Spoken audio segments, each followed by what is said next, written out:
2023 Jeep Grand Cherokee 4Xe Trailhawk Review. The Grand grows up. It hasn't taken Jeep long to capitalize on the success of the Wrangler 4Xe plug-in hybrid vehicle, PHEV, itself having the success of the Europe-only Compass and Renegade 4Xe models to thank. Here is the Jeep Grand Cherokee 4Xe. In this particular case, we go deeper into Wrangler world because our tester is also the Trailhawk version. It's thus trail-rated thanks to stuff like off-road tires, raised airlift suspension and a disconnecting sway bar. There's also a base 4Xe model, both versions start at around $78,000, with the Trailhawk's off-road accessories adding about $1,000 to the overall cost. Outside, you can tell it's the 4Xe model because of the charge port atop the left front fender and a few neat details, like the winch mounts, tow hooks, badging and of course the big graphics package on my tester's hood. And how can we not mention the blue sticker on the wheels? All feature blue highlights, including the Trailhawk badge on the tailgate, always bright red until now. Inside, we also find blue contrast color stitching on the seats and dash as well as a number of functional adds we'll get to in a minute. Overall, the Grand Cherokee continues to look good. The 2022 model is pictured, but there are no changes for 2023. The 7-slat grille and smoked head and tail lamps do a great job adding class to the package. Only the wheels and tires cause some stylistic consternation, in my view. The two-tone 5-spoke wheel design is fine, but the wheel just looks too small at 18 inches, especially with the big ride height leaving such a gap between wheel and fender. They aren't snow tires either, just standard tires.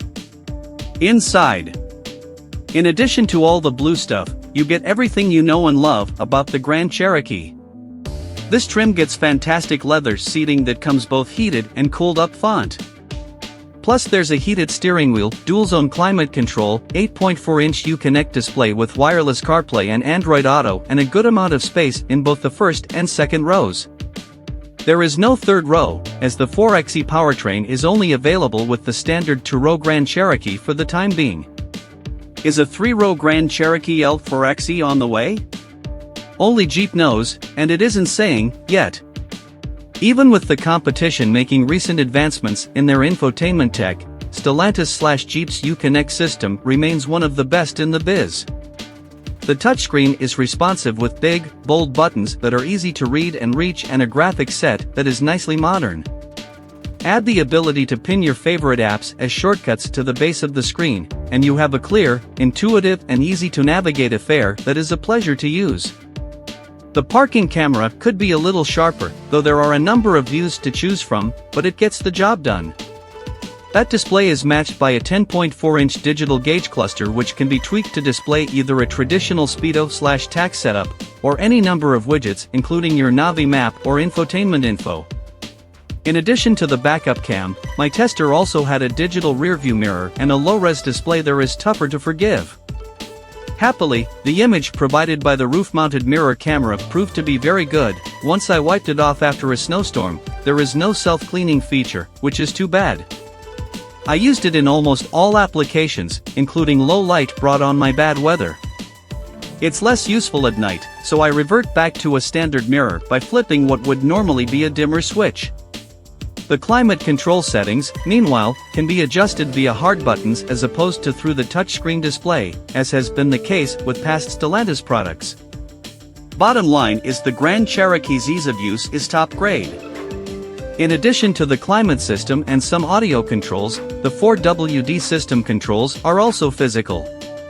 The rock, sand and mud, snow, auto and sport modes and ride height controls are activated via toggle switches, while 4WD low, sway bar disconnect and crawl control are all accessed via a single button press.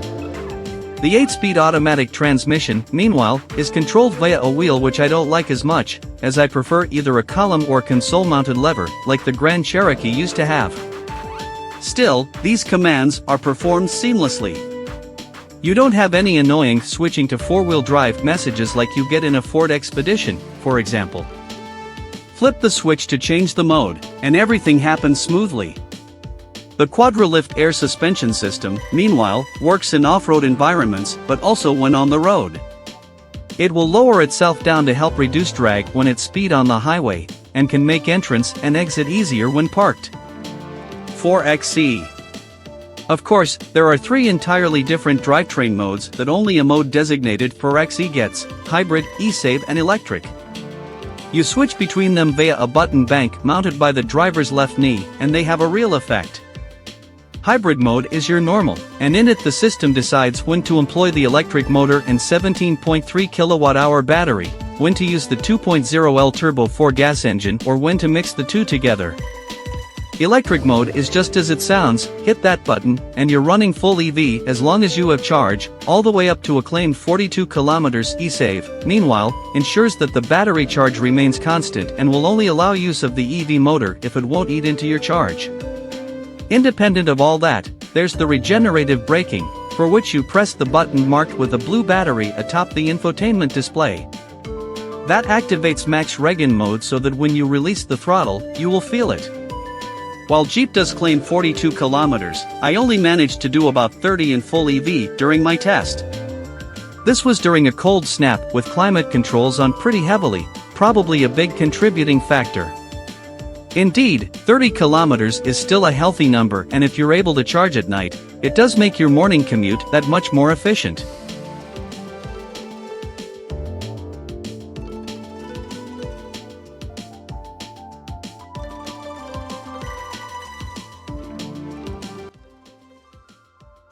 Thanks for watching.